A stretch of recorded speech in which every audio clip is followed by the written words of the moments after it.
The lantern's flame flickered against the rough-hewn walls of the Nightbane cabin, casting shadows that danced like wary spirits across the timber. It was October 1862, and the Kentucky hills pressed close, their autumn leaves a brittle red under a sky bruised with early dusk. Elias Nightbane sat at the head of the scarred oak table, his calloused hands folded over a tin mug of chicory coffee, strong enough to strip paint. He was a man of 40 summers, broad-shouldered from years felling timber and tilling reluctant soil, his beard streaked with the first grays of hardship.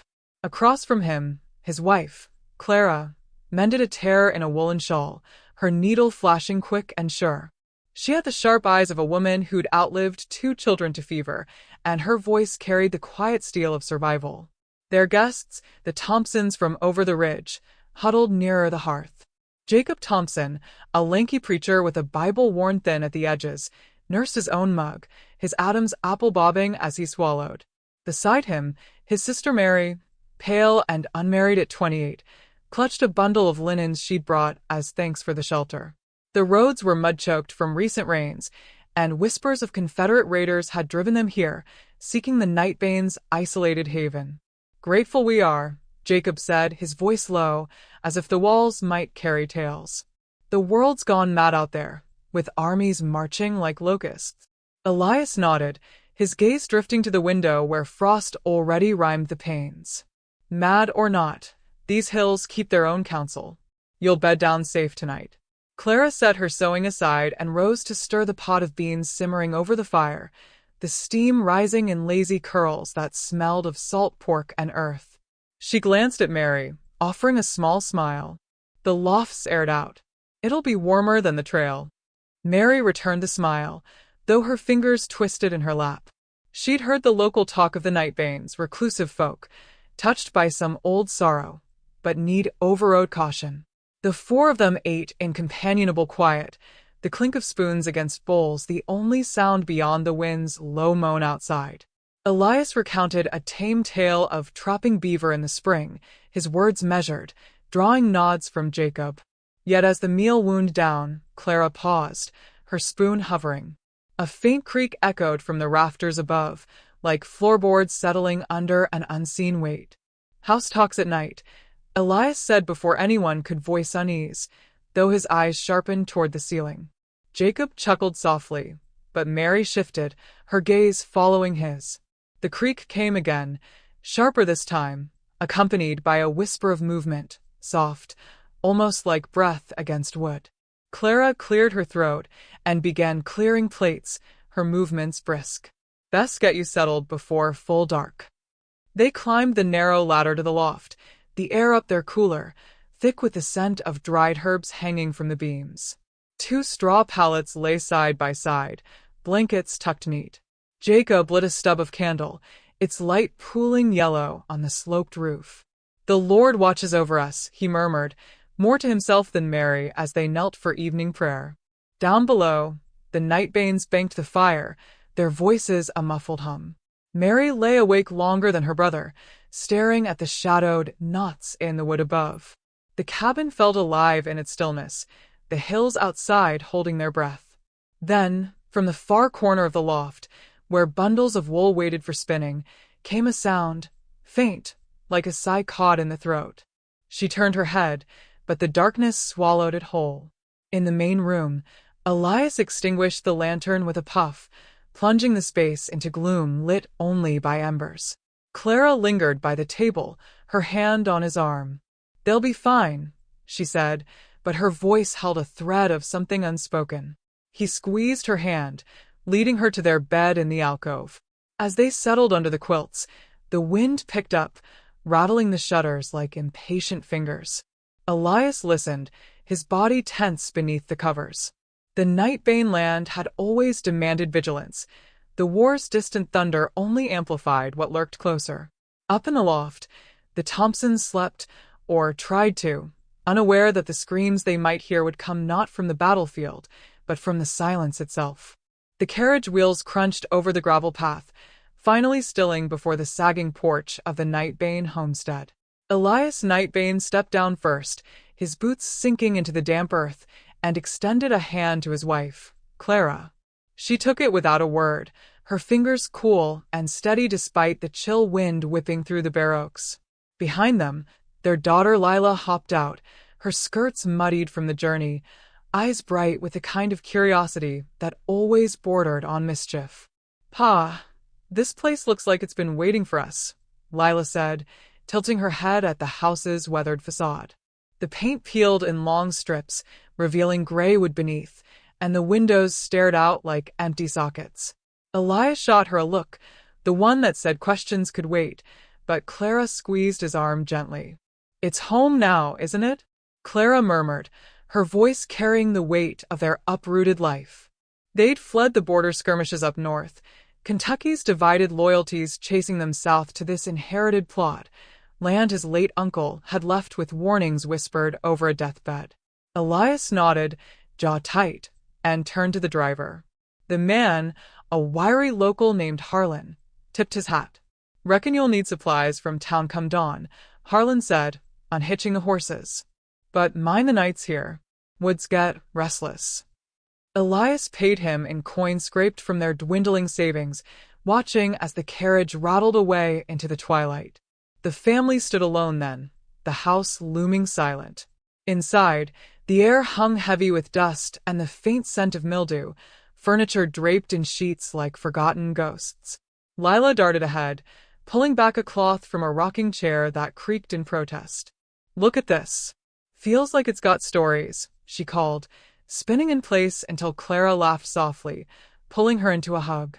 "Stories we'll make our own," Clara replied, but her eyes flicked to the shadowed staircase, where the banister twisted like knotted roots.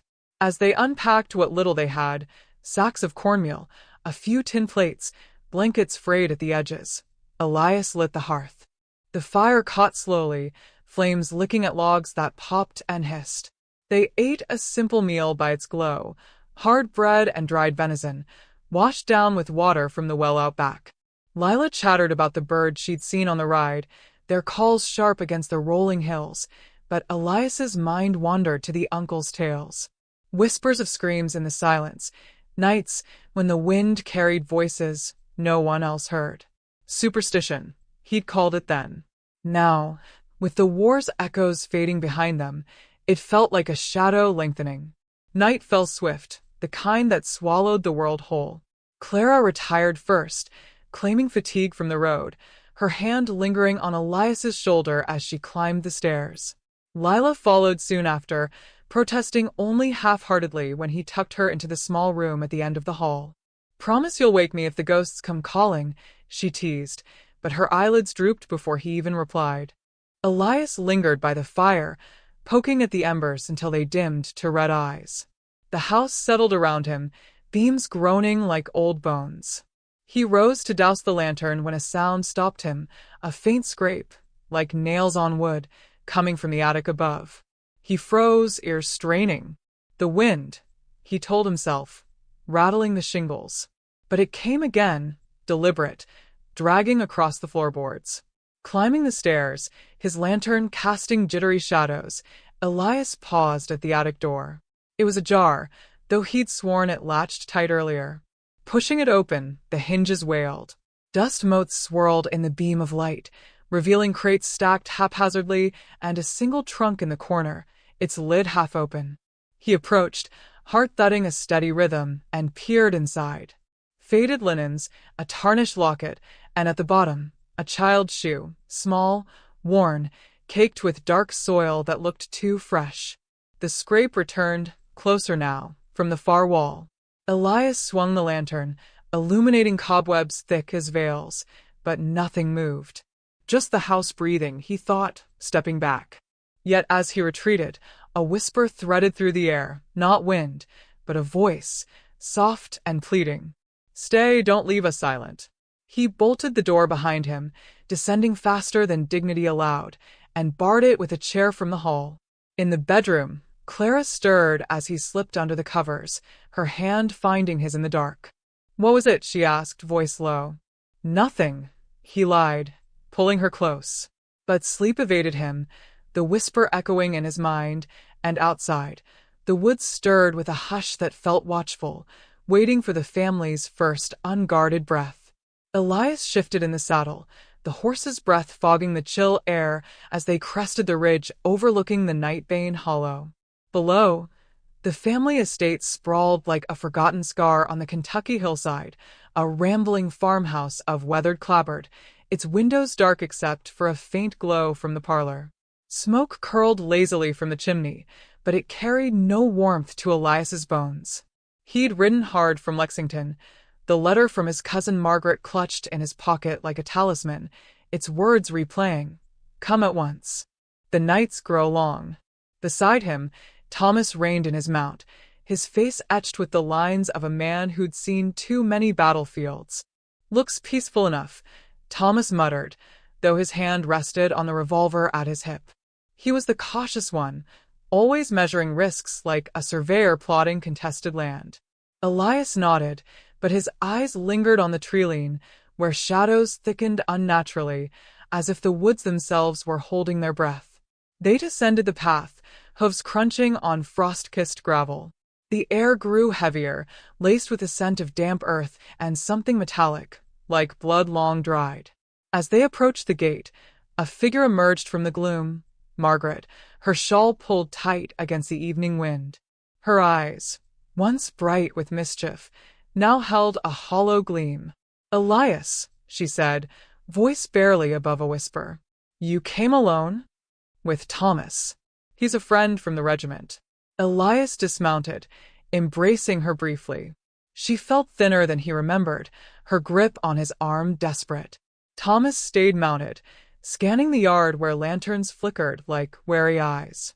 Inside, the parlor was a cocoon of flickering candlelight. Old Mr. Nightbane sat by the fire, his pipe sending spirals toward the rafters, but he offered no greeting, just a nod that barely moved his bearded chin. Mrs. Nightbane bustled in with tea, her smile strained, hands trembling as she poured. "The roads are treacherous this time of year," she said, avoiding their eyes. The room felt too small, the walls pressing in with portraits of stern ancestors staring down. Margaret drew Elias aside as Thomas accepted a cup, polite but watchful. "It started after the harvest," she murmured, glancing at her parents. "Whispers in the walls at an IGHT. Then the screams, faint, like echoes from a dream. The guests, they hear them too, but no one speaks of it. Father says it's the wind through the hollow, but I know better. Last week, the stable boy vanished. They found his lantern by the well, still lit." Elias's stomach tightened. He dismissed her letter as nerves from the war shadow, but here, in the fire's glow, doubt crept in. "Screams from where?" "The mine shafts up the ridge." She shook her head. "Deeper." "From the family crypt, maybe. Or the cellar. I can't sleep without hearing them." Pleading, then silent. Her voice cracked, and she pressed a hand to her mouth. Thomas cleared his throat from across the room, setting his cup down with a clink. "Ma'am, if there's trouble, best to face it head on. I've tracked worse in the dark." His words were steady, but Elias caught the flicker in his eyes, the same wariness he'd seen in foxholes under cannon fire. That night, as the house settled into uneasy quiet, Elias lay on the guest bed, the mattress sagging under him. Moonlight sliced through the curtains, casting bars across the floorboards. Thomas bunked in the next room, revolver under his pillow. Elias stared at the ceiling, listening. The wind howled outside, rattling the panes, but beneath it, something else stirred, a low murmur, like voices trapped in the earth. He rose, lighting a candle, and slipped into the hall. The floor creaked under his boots, each step echoing too loudly. Margaret's door was ajar. She sat by the window, knees drawn up, eyes fixed on the darkness. "Can't you hear it?" she whispered as he entered. Elias strained, and there it was, a distant wail, muffled as if cloth-bound, rising from below. Not the wind, not imagination. It clawed at the edges of his mind, pulling him toward the stairs. "We need to check the cellar," he said, voice low. She nodded, grabbing a shawl. They met Thomas in the hall, his face pale in the candle's flame. "Heard it too," he admitted. "Like a woman calling for help, then cut off." Together, They descended the narrow stairs to the kitchen, the air growing cooler, damper. The cellar door stood at the far end, heavy oak with an iron latch. Mr. Nightbane's snores rumbled from above, oblivious or pretending. Elias lifted the latch, the hinges groaning like a warning. The stairs plunged into blackness, the candle's light barely piercing the gloom. Wooden beams loomed overhead, festooned with cobwebs that brushed their faces like ghostly fingers. At the bottom, shelves lined the walls, jars of preserves, sacks of flour, but in the corner a low archway led deeper, bricked partially, as if hiding an old root cellar. The sound came again, sharper now, from behind those bricks. A scream, brief and guttural, then silence that pressed like a weight. Margaret gasped, clutching Elias's arm. Thomas drew his revolver, the click loud in the stillness. "What in God's name is this?" Thomas breathed, stepping forward. His boots scraped something, a loose brick. He pried it free, revealing a sliver of darkness beyond, from which a faint, fetid breeze escaped, carrying the unmistakable tang of decay.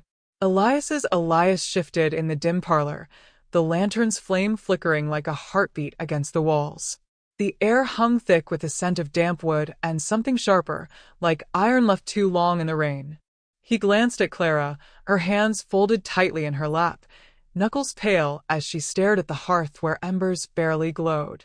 The Nightbanes had retired hours ago. Old Mr. Nightbane with his grovelly goodnight, Mrs. Nightbane's smile too wide, their daughter Eliza slipping away like a shadow, but the house refused to quiet.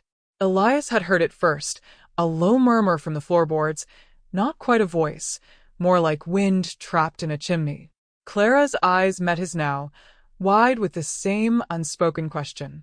They'd come to the farm seeking shelter from the war's chaos, Kentucky's borders a tangled mess of loyalties and raids. The Nightbanes had welcomed them with stew and stories of better days, but Elias couldn't shake the feeling that the family's warmth was a thin veil.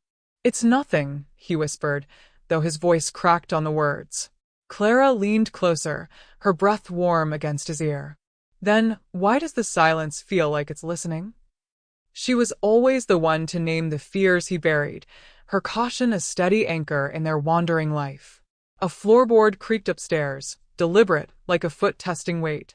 Elias froze, his hand instinctively reaching for the pistol tucked in his belt, a relic from his days scouting for the Union, though he'd sworn it off after Shiloh. Clara gripped his arm, her nails digging in. The sound came again, closer to the stairs, accompanied by a faint scrape, as if something dragged across the planks. Not the wind, not the house settling. Elias rose slowly, motioning for her to stay seated, but she followed, her skirts whispering against the rug. In the hallway, shadows pooled like spilled ink under the single oil lamp. The stairs loomed, their banister carved with twisting vines that seemed to writhe in the low light. Elias took the first step, wood groaning under his boot. Halfway up, the murmur returned, clearer now, a wordless keen, rising and falling like a breath held too long. Clara's hand found his in the dark, trembling but firm. "Elias, we should go back." But he pressed on, driven by the need to know, to protect what little peace they'd claimed. At the landing, the air grew colder, carrying a chill that seeped through his shirt. A door at the end of the corridor stood ajar, the one Eliza had vanished into earlier. From within came the scrape again, rhythmic, insistent. Elias pushed the door open with his free hand, revealing a small bedroom lit by moonlight slicing through threadbare curtains. Empty, save for a rocking chair in the corner, swaying gently as if recently abandoned. The chair's rockers left faint marks on the floorboards, fresh and deep. Clara gasped softly behind him. On the wall, above the empty bed, hung a faded portrait of the Nightbane family from years past, Mr. and Mrs. Younger, Eliza a child with eyes too knowing. But it was the silence that hit them now, the keen cut off abruptly, replaced by the house's oppressive hush. Elias stepped inside, his boots thudding dully. He knelt by the chair, fingers tracing the worn fabric. A single thread of dark hair clung to the armrest, not Eliza's pale strands, but coarser, like a man's unkempt beard. Down the hall, another door clicked shut. They whirled, but the corridor stretched empty. Clara pulled him back toward the stairs. Whatever it is, it's not ours to chase. Her voice was steady, but her eyes darted to the shadows clinging to the ceiling. As they descended, the lantern in the parlor sputtered, casting their elongated forms across the walls, twisted, watchful. Elias wondered if the Nightbane slept at all, or if the farm's secrets kept them as vigilant as ghosts. In their room below, they barred the door with a chair of their own. Clara lit a candle, its flame dancing erratically. "Tomorrow we leave at first light," she said, not a question. Elias nodded, but sleep evaded him, the keen echoing in his mind like a promise unkept. Outside, the wind picked up, rattling the windows, but it carried no answers, only the deepening night and the farm's unyielding grip. Elias gripped the lantern tighter, its flame flickering like a heartbeat against the damp walls of the root cellar. The air down here was thick, laced with the sour tang of earth and something sweeter, almost like overripe fruit left to rot. Harlan had insisted they check the stores. Supplies were running low with the blockade tightening around Kentucky's borders. But now, as they descended the creaking stairs, Elias wondered if the man's boldness was just a mask for his own creeping fear. "Nothing but jars and shadows," Harlan muttered, his voice echoing oddly, as if the cellar swallowed half the words. He was the outsider, a distant cousin twice removed, with a Yankee drawl that grated on Elias's nerves even in quieter times. Brave in the face of rebel scouts, Harlan had claimed, but here, in the family's hidden underbelly, his steps faltered. Elias swept the light across the shelves, pickled beans, jars of preserves glowing amber in the haze. No sign of the rats Clara had sworn she'd heard scratching last night. But then, a glint caught his eye, something metallic, half buried in the dirt floor. He knelt, brushing away the soil, and unearthed a small locket, its chain snapped and tarnished. Inside, a faded miniature of a woman, her eyes wide, mouth open in what might have been a scream. "Look at this," Elias said, holding it up. Harlan leaned in, his face paling under the lantern's glow. The silence between them stretched, broken only by the distant drip of water. Upstairs, the house was too quiet, the kind of quiet that pressed against the ears like a weight. Harlan took the locket, turning it over. "Belonged to Aunt Miriam, I'd wager. She vanished in '54, they said. Fever took her, or so the story went." His fingers trembled slightly, betraying the steadiness he tried to project. Elias watched him, remembering the whispers around the family table, Miriam's rages, her nights spent pacing the halls, muttering about voices no one else could hear. A soft thump echoed from above, like a door settling, or a footfall. Elias's head snapped up. "Clara," he called, but his voice came out muffled, as if the walls absorbed it. No answer. Lila was upstairs with her, the girl insisting on helping her mother mend the curtains despite the chill seeping through the cracks. The war had driven them all indoors, but this felt different, heavier. Harlan pocketed the locket. "We should get back. This place, it don't sit right." He turned toward the stairs, but Elias lingered, staring at the spot where the locket had lain. The dirt there looked disturbed, as if clawed by small hands. He shook his head, blaming the dim light, and followed Harlan up. As they emerged into the kitchen, the warmth of the hearth did little to chase the chill from Elias's bones. Clara stood at the window, her back to them, staring out at the moonlit fields. Lila sat nearby, needle paused mid-stitch, her young face drawn with unspoken worry. "Heard anything?" Elias asked, setting the lantern down. Clara turned slowly, her witty spark dimmed, eyes shadowed. "Screams," she said flatly. "Faint, like wind through the pines." But the panes didn't rattle. Harlan crossed to the window, peering out. The night was still, the Kentucky hills rolling dark and silent under a scatter of stars. No wind, no movement. Yet Lila nodded, setting her sewing aside. "I heard it too, Pa." In the silence, like it's trapped, Elias felt a knot tighten in his chest. The family had always carried secrets, the old Nightbane curse, they called it, tales of ancestors driven mad by unseen torments. But with Harlan here, a fresh ear to the rumors, it felt like inviting the darkness closer. "It's just the war playing tricks," he said, forcing caution into his tone. "Scouts, maybe, or coyotes." But as he spoke, another sound filtered through, a low, keening wail that vibrated in the air without stirring a single curtain. Harlan's hand went to his sidearm, instinctive, while Clara's fingers twisted in her apron. Lila rose, brave as ever, and moved to her father's side. "We can't ignore it forever. Pa, whatever's out there, or in here, it's calling." The wail faded, leaving only the crackle of the fire. Elias met Harlan's gaze, seeing his own doubt reflected. The blockade was the least of their worries now. Something older stirred in the Nightbane house, and the silence was breaking. Elias gripped the lantern tighter, its flame flickering like a heartbeat in the damp cellar air. The Nightbane house above them groaned under the weight of the storm, rain lashing the floorboards in relentless sheets.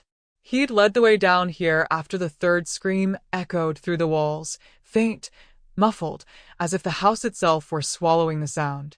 Beside him, Clara huddled against a crate of moldy preserves, her face pale but set, fingers twisting the hem of her apron.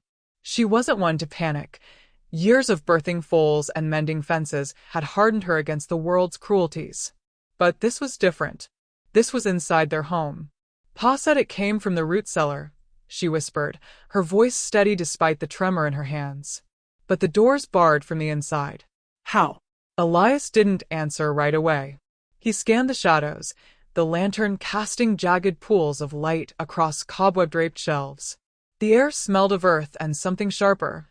Iron, maybe, or old blood. The guests upstairs, those Yankee officers seeking shelter from the skirmishes, had heard it too.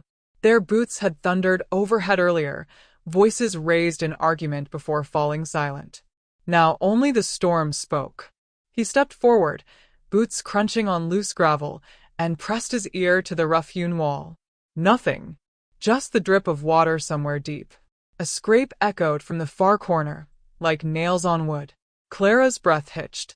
Elias swung the lantern, the light catching a flash of movement. A rat, perhaps, or the edge of a shadow playing tricks. But his gut twisted. The family had always whispered about the land here, bought cheap after the last owners vanished in '59. Grandpa Nightbane called it cursed ground, tied to some old Indian burial rite, but Elias had dismissed it as superstition. Until tonight. "Stay here," he murmured, handing her the lantern. She took it without protest, her eyes locking on his with that quiet resolve. He pulled the pry bar from his belt, the iron cool against his palm, and edged toward the sound. The wall seemed to close in, the air thickening as if the cellar were breathing. Another scrape, closer now, followed by a low, wet rasp like a throat-clearing phlegm. Elias froze, heart pounding. Not a rat. Something heavier. He wedged the bar into a loose plank, leveraging his weight. Wood splintered with a crack that reverberated like a gunshot. Dust sifted down, and through the gap, he glimpsed darkness, not empty, but alive, shifting. A hand? No, too long, fingers curling like roots seeking soil. It withdrew with a hiss, and the rasping grew into a moan, faint but piercing, carrying words he couldn't make out. Clara's light wavered behind him. Elias. Her call was sharp, urgent. He turned just as the floor trembled. A deep rumble from below, as if the earth were stirring. Cracks spiderwebbed across the stone, and a cold draft rushed up, carrying the stench of decay. The moans multiplied, overlapping in a chorus that clawed at his ears. Upstairs, a door slammed, followed by the thud of running feet. The Yankees were coming down. Elias yanked the plank free, peering into the void. Eyes stared back, dozens, pale and lidless, set in faces twisted by time and soil. Not ghosts, not quite. Something older, bound to the house's foundations, hungering after years of silence. They reached, not with hands, but tendrils of shadow that licked at the air. He stumbled back, the pry bar clattering to the ground. Clara grabbed his arm, pulling him toward the stairs. "We can't fight that. Run." But as they bolted upward, the moans followed, seeping through the cracks like smoke. The storm outside raged on, but the real tempest was rising from within. Elias slammed the cellar door shut, barring it with a chair that felt flimsy as straw. The wood bulged under pressure, and from the other side, the voices whispered his name. Elias, Elias, promising secrets if he'd only listen. He didn't. Not yet. But in the flickering candlelight of the kitchen, with Clara barricading the windows and the guests' shadows looming in the hall, he knew the night was far from over. The screams they'd heard in silence were just the beginning. Elias gripped the lantern tighter, its flame flickering like a heartbeat in the dim corridor of the Nightbane attic. Dust motes danced in the weak light, settling on the warped floorboards that creaked under his hesitant steps. He'd come up here alone, against Mary's whispered warnings, convinced the source of the screams lay hidden among the family's forgotten relics. The air hung heavy, laced with the faint, metallic tang of old blood, or was it just his imagination sharpening every shadow? He paused at a splintered trunk, its lid half ajar, revealing yellowed linen stained with something dark and irregular.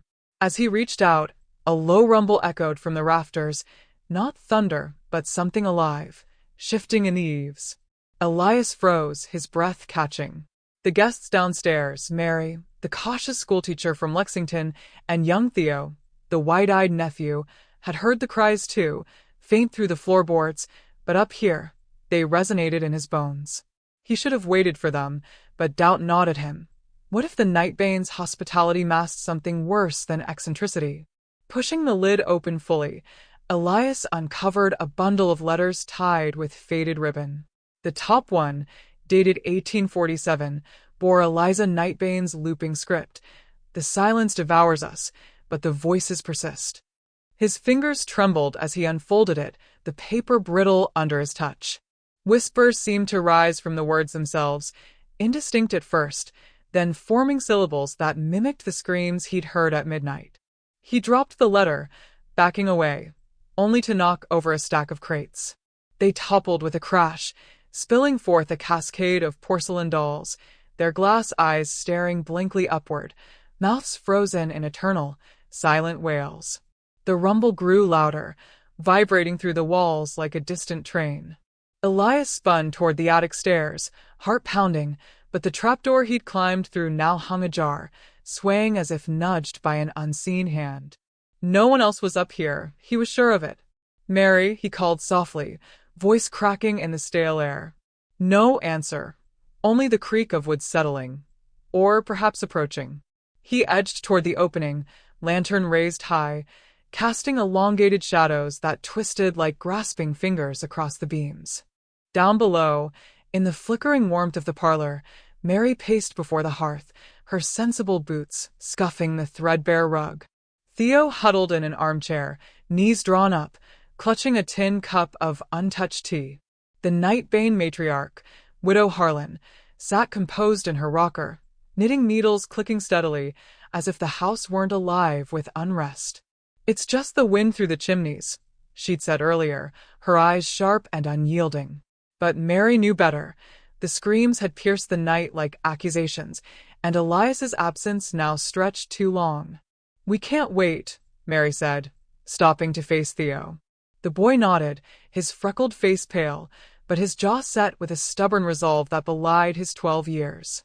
He'd arrived with his uncle Elias only days ago, seeking shelter from the war's distant rumble.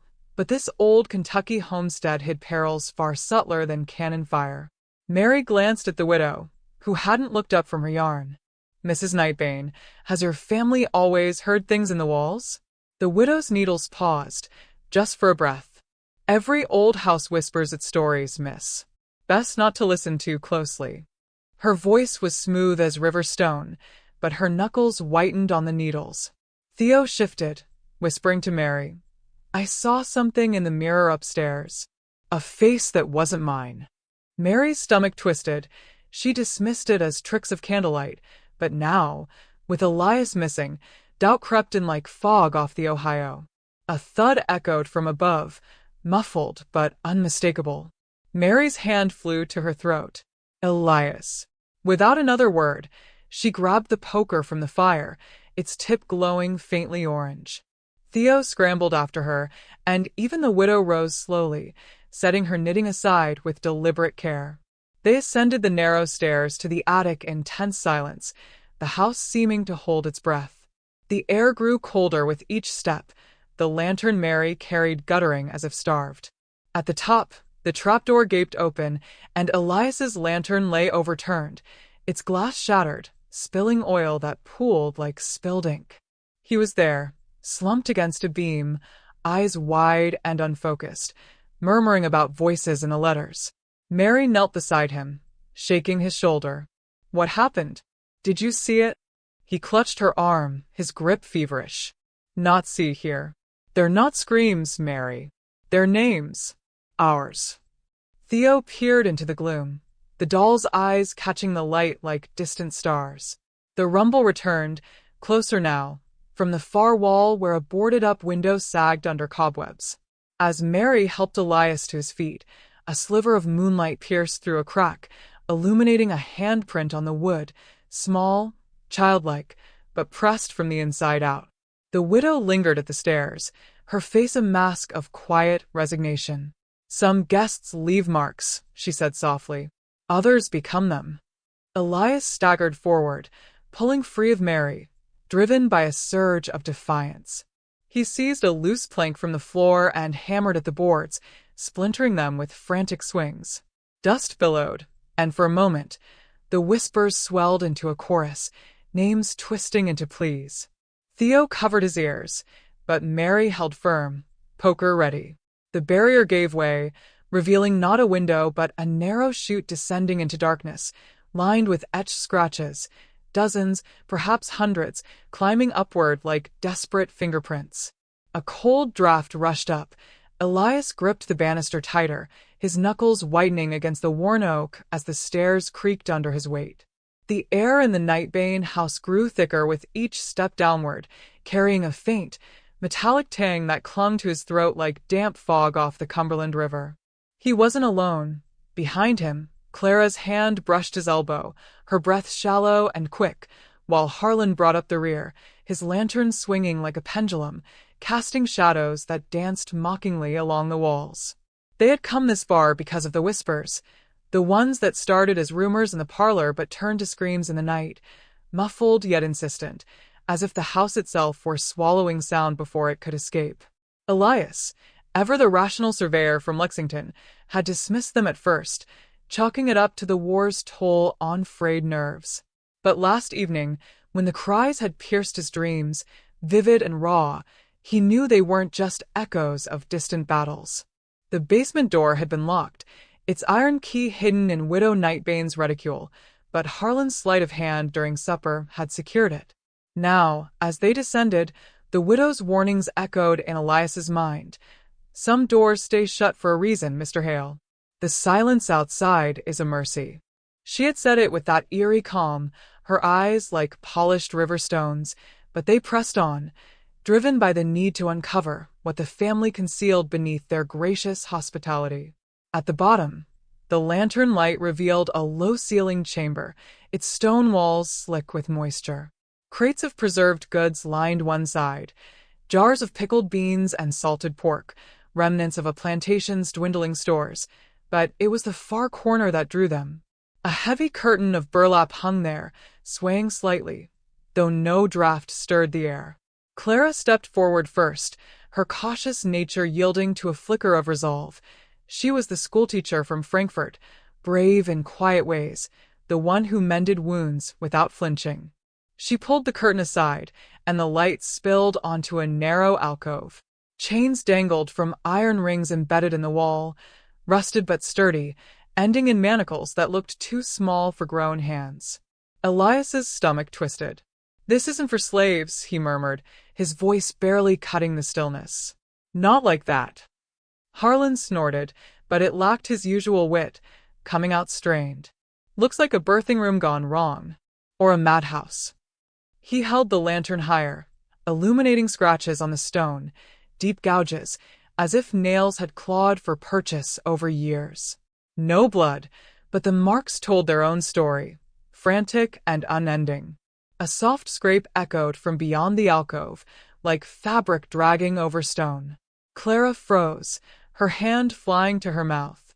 Elias moved to shield her, but his boot caught on something, a loose floorboard that lifted with a groan. Beneath it lay a small ledger, its leather cover cracked and stained. He knelt, flipping it open under the flickering light. Entries in faded ink, dates from 54 to now, names, Nightbane kin, mostly, followed by terse notes. The hunger rises, contained till dawn. Screams heard within, none without. Elias's pulse thrummed in his ears. The last entry, dated yesterday, guests arrive. Mercy demands silence. The scrape came again, closer, from the shadows at the room's edge. Harlan swung the lantern, but it only deepened the dark, revealing nothing but an old trunk half buried in dust. "We should go," Clara whispered, her voice threading with urgency. "This place, it's not right."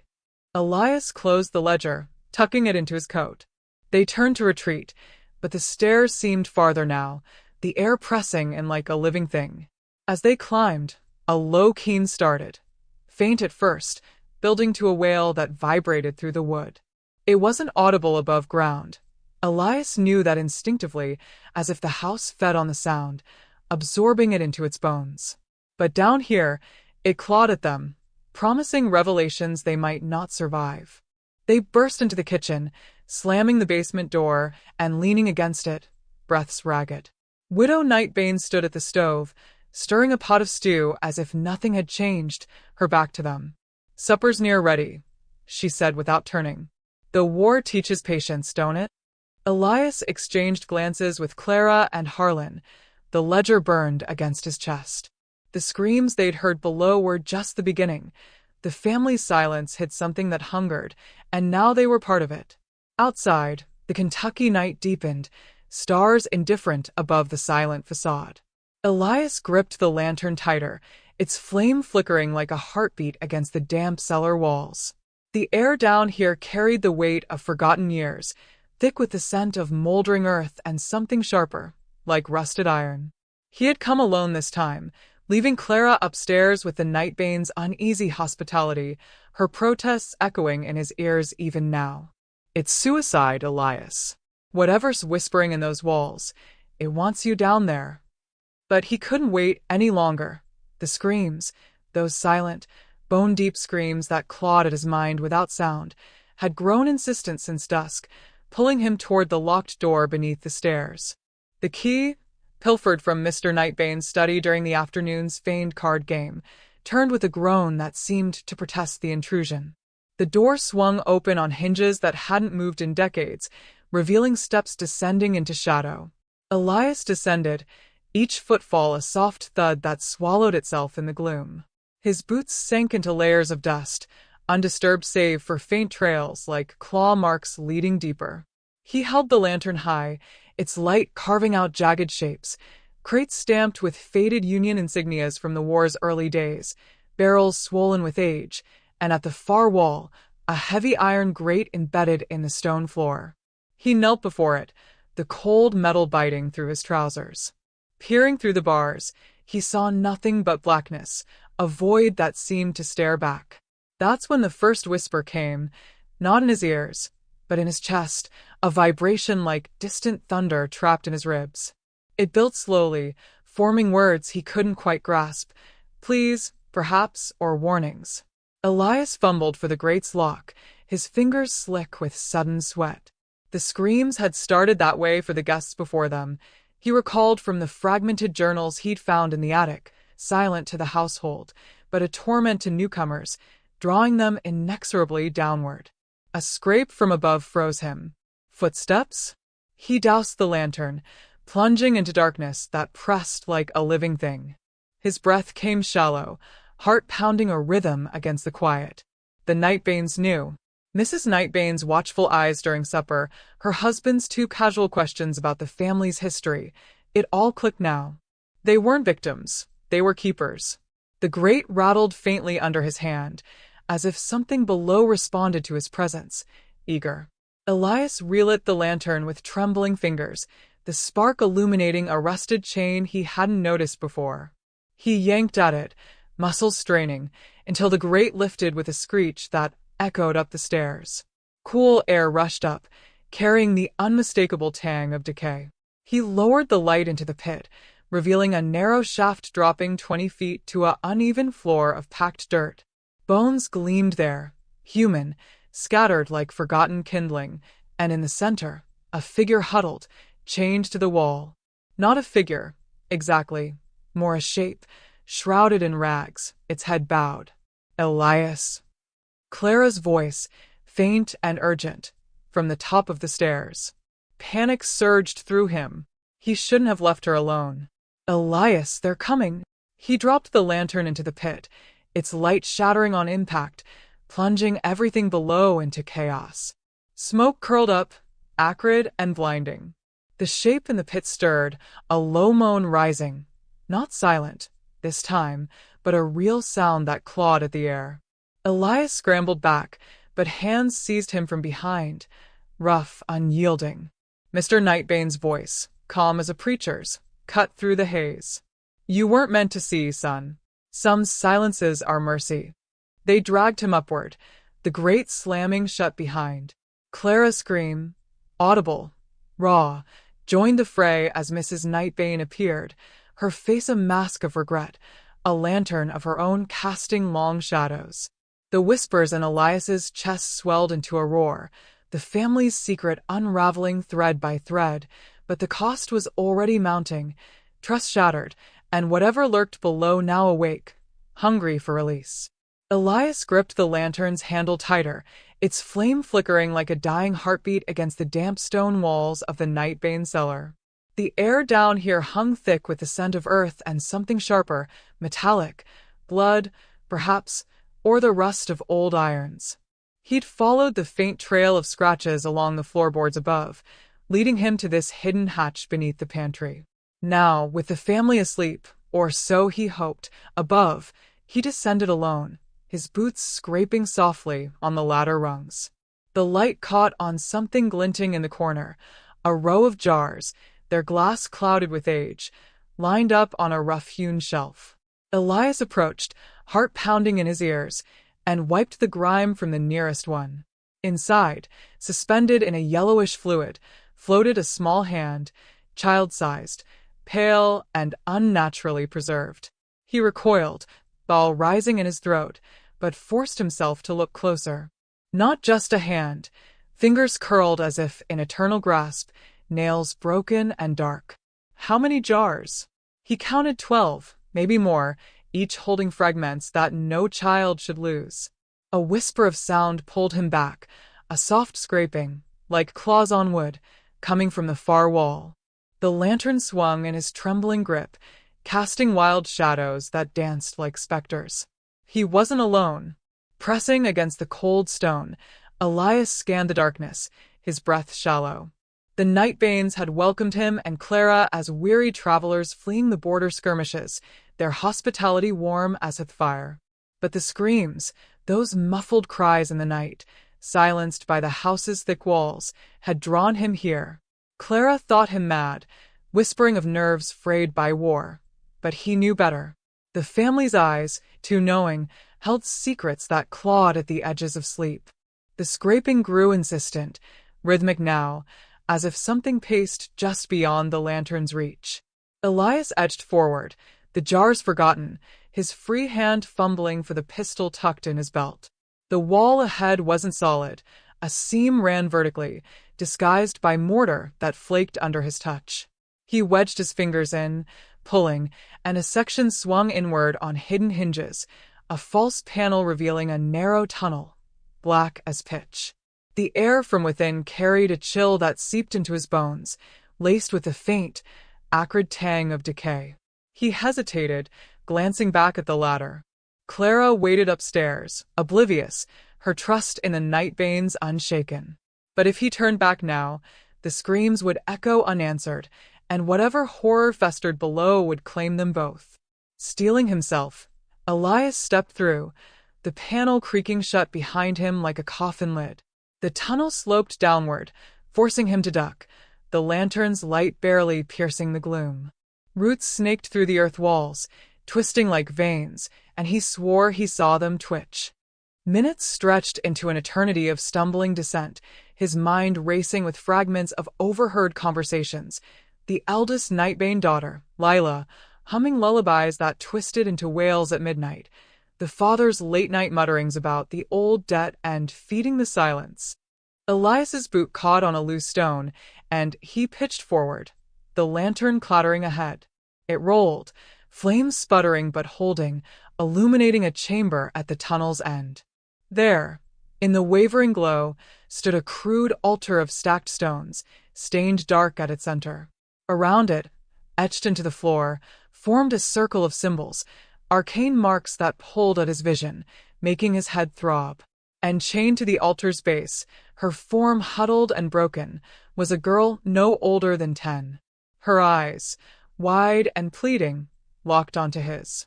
Gagged with a rag that muffled her whimpers, she strained against the irons, the same ones he'd glimpsed in the jars upstairs. Elias lunged forward, dropping to his knees beside her. "Sure, it's all right," he whispered, working the gag free.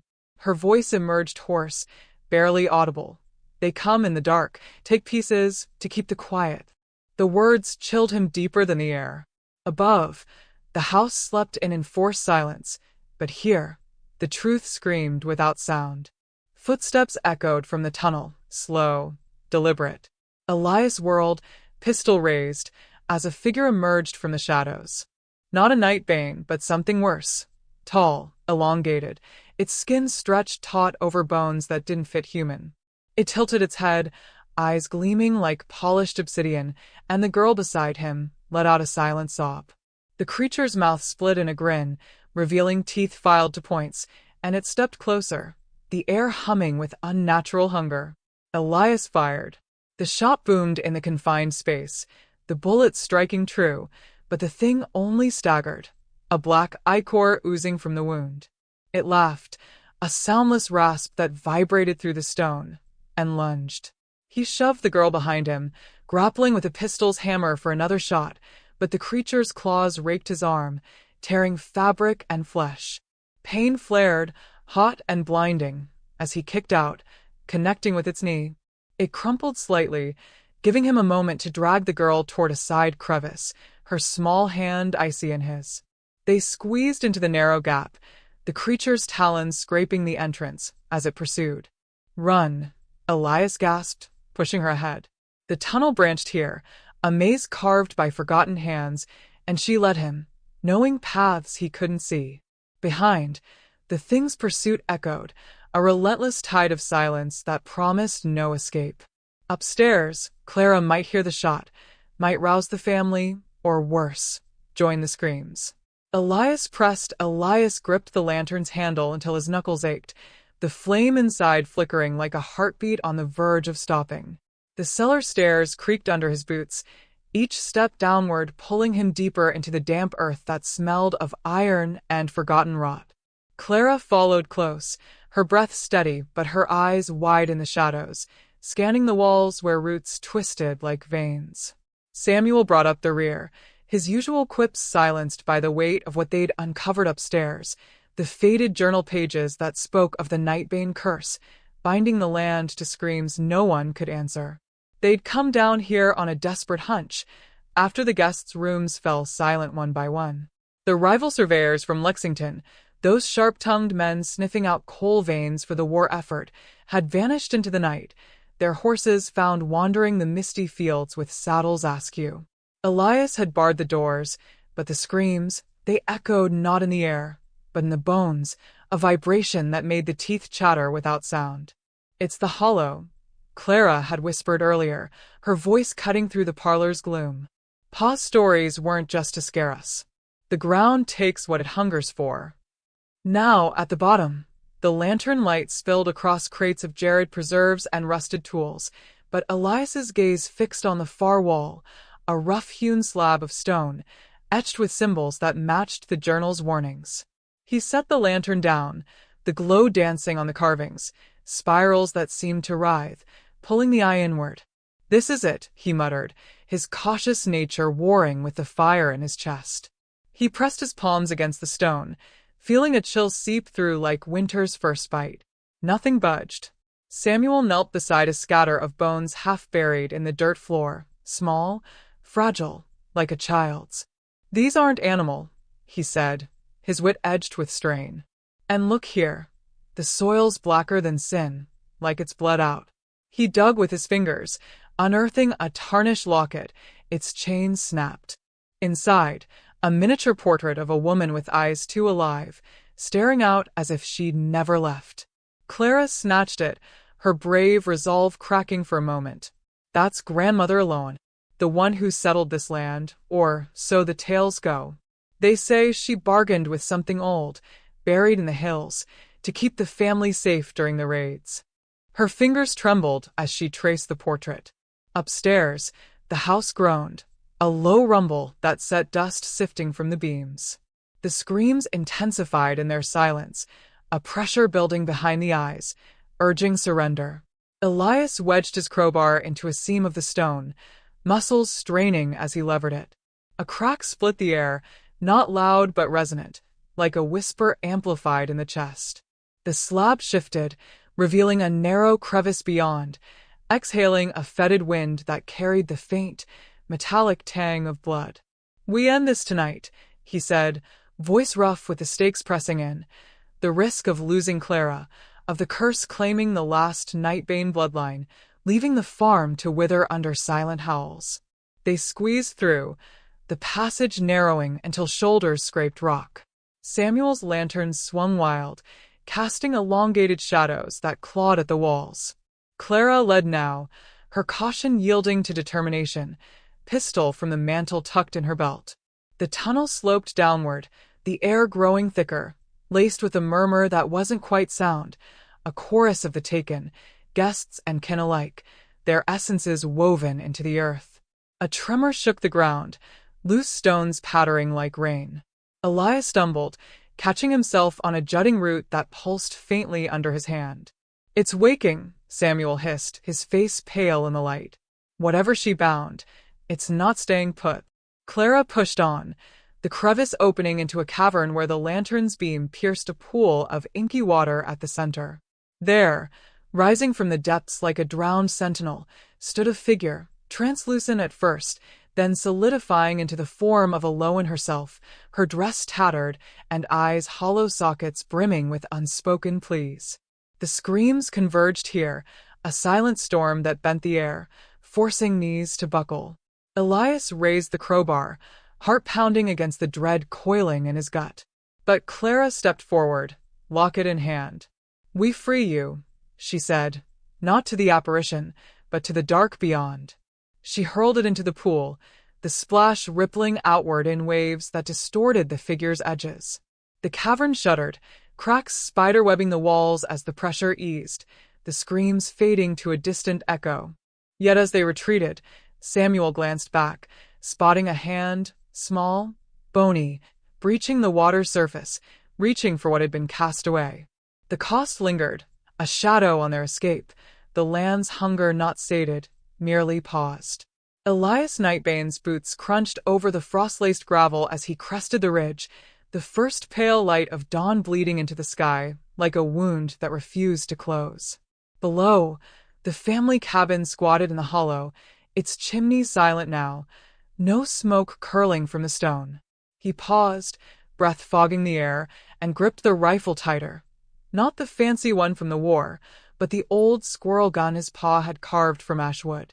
It felt heavier in his hands than it should, as if the night's weight had seeped into the barrel. The screams had stopped hours ago, swallowed by the wind that howled through the pines like a mourner's keen. Elias had run from the ridge trail where he'd been scouting Confederate stragglers, heart pounding against his ribs when the first cries pierced the dark. Not the sharp yelps of a raid or the boom of cannon fire, but something deeper, a keening that twisted in the gut. He hadn't gone back right away, cowardice, maybe, or the soldier's instinct to circle wide. But now, with the sky lightening, He descended, each step pulling him toward the truth he dreaded. The door hung ajar, splintered at the hinges as if something had shouldered through in a rage. Inside, the air hung thick with the scent of blood and wet earth, mingled with the faint, acrid tang of burned feathers. Elias's lantern, left flickering on the mantel the night before, had guttered out, wax pooled like congealed fat. He stepped over the threshold, the floorboards groaning under his weight, and called out softly, "Ma? Lila?" No answer. His sister Lila, sharp-tongued and quick with a needle, had been mending uniforms by the fire when the guests arrived, those two drifters from the Tennessee line, claiming they sought shelter from Union patrols. Ma had welcomed them, as she always did, her cautious eyes weighing their hollow cheeks and threadbare coats. Elias remembered their voices, low and murmuring, as he slipped out to check the traps.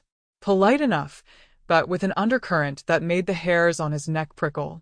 In the main room, the table was overturned, stew bowls shattered across the floor, their contents congealed into dark smears.